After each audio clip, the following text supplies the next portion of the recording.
你能想象吗？11天前还在开心庆祝自己生日的孩子，7天前还和你一起在公园玩耍的孩子，5天前还在你面前活蹦乱跳的孩子，5天后，你的宝贝天使，他就突然离开了人间，没有给你留下任何希望，任何机会。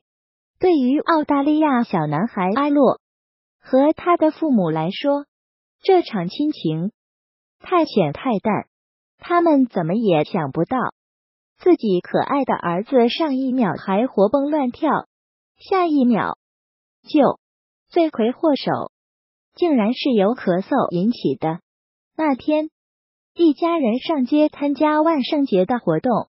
一开始，阿洛精力非常充沛，兴奋的又蹦又跳，玩住。阿洛突然开始咳嗽了，脸色还不太好。但是阿洛的父母以为就是孩子玩得太激烈，小咳嗽也没有太重视。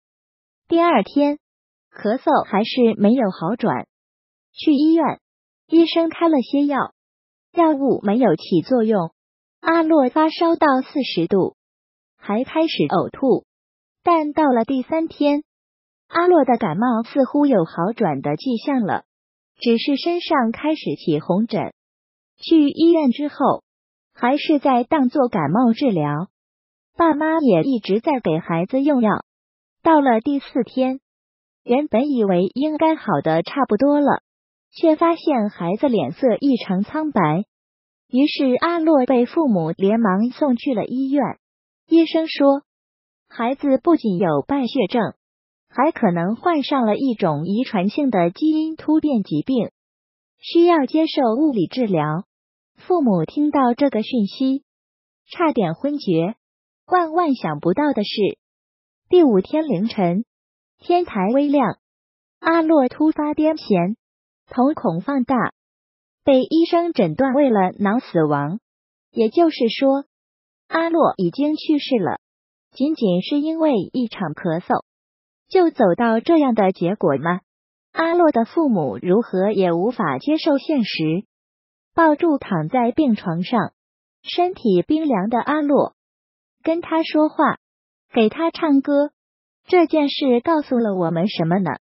很多家长一看见孩子咳嗽，就急住用药止咳，这样的做法其实是不对的。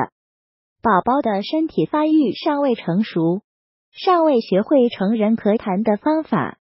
此时如果立刻吃止咳药的话，咳嗽虽然止住了，但痰液和病菌却是仍滞留在呼吸道内，从而影响宝宝的呼吸，导致病情加重。更可怕的是，很多止咳药不仅效果有限，还可能产生各种副作用，严重成瘾甚至致死。FDA 建议4岁以下的孩子不要使用非处方的咳嗽和感冒药。英国、加拿大、澳大利亚则把年龄界限提高到了6岁以下。当你觉得宝宝发热，特别不舒服，或者呼吸声听起来不正常，亦或者频繁咳嗽，就去医院吧。不要以自己的经验私自给孩子喂药。咳嗽初起时，家长要注意孩子的状况。一般情况下不需特别处理，但孩子如果精神不好，出现呼吸困难、口唇发青，要立即到医院就诊。3个月以下咳嗽的宝宝，出现重症肺炎、缺氧的风险较大，应早点看医生。